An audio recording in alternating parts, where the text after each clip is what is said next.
സ്വപ്ന കിരീട നേട്ടത്തിനായി ഇന്ത്യ ഇന്നിറങ്ങുന്നു. വനിതാ ക്രിക്കറ്റ് ലോകകപ്പിൽ ഇന്ത്യ ദക്ഷിണാഫ്രിക്ക ഫൈനൽ 3 മണിക്ക് ആരംഭിക്കും. കന്നി കിരീടം ലക്ഷ്യമിട്ടാണ് ഇരു ടീമുകളും നേർക്കുനേറെത്തുന്നത്. കലാശപ്പോരിന് മുംബൈയിൽ മഴ ഭീഷണി ഉയർത്തുന്നുണ്ട്.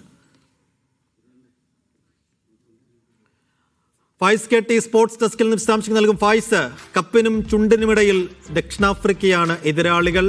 കഴിഞ്ഞ മത്സരത്തിലെ അതേ ടീം തന്നെ നിലനിർത്താനാണോ സാധ്യത? മഴ ഭീഷണിയുടെ സാഹചര്യം എന്താണ്? ടോസ് നിർണായകമാണ്. സൈഫു, ഇന്ത്യയെ സംബന്ധിച്ചിടത്തോളം ടീമിലേക്ക് വരികയാണെങ്കിൽ കാര്യമായ മാറ്റങ്ങളൊന്നും സെമിയിൽ നിന്ന് ഉണ്ടാവാൻ സാധ്യതയില്ല. ഷഫാലി വർമ്മയും സ്മൃതി മന്ദാനയും തന്നെ ഇന്ത്യയുടെ ഓപ്പണിംഗിൽ ഉണ്ടാവും. നമുക്കറിയാം, സ്മൃതി മന്ദാന ഈ ടൂർണമെന്റിൽ ഏറ്റവും മികച്ച പ്രകടനവുമായിട്ടാണ് ബാറ്റ് ചെയ്യുന്നത്. 8 മത്സരങ്ങളിൽ നിന്ന് 380 റൺസിലധികം അവർ നേടിയിട്ടുണ്ട്. അതുപോലെ തന്നെ 50-ന് മുകളിലാണ് അവരുടെ ശരാശരി ഉള്ളത്. ഷഫാലി വർമ്മ ഇന്ത്യ എ ടീമിനായി മികച്ച പ്രകടനം കാഴ്ചവെച്ചതിന് പിന്നാലെയാണ് ഇന്ത്യൻ ടീമിലേക്ക് തിരിച്ചെത്തിയിരിക്കുന്നത്. പിന്നാലെ എത്തുന്ന നമുക്കറിയാം, ജമീമ റോഡ്രിഗസ് ഓസ്ട്രേലിയക്കെതിരായ മിന്നും പ്രകടനം നടത്തി. ജമീമ റോഡ്രിഗസ് ഉണ്ട്. അതുപോലെ തന്നെ ഇന്ത്യൻ ബാറ്റിംഗ് നിര സുശക്തമാണ്. അതുപോലെ തന്നെ ദീപ്തി ശർമ്മ ഉൾപ്പെടെയുള്ള ബോളർമാരും ഓൾറൗണ്ടർ പ്രകടനവും ഇന്ത്യക്ക് നിർണായകമാവും.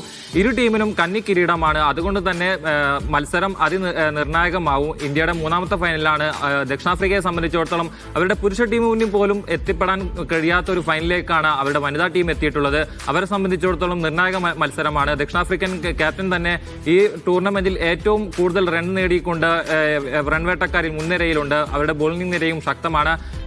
കാലാവസ്ഥ പറ്റി പറയുകയാണെങ്കിൽ ഇതുവരെ ആരാധകരെ സംബന്ധിച്ചിടത്തോളം ശുഭകരമല്ലാത്ത വാർത്തകളും ഒന്നുമില്ല.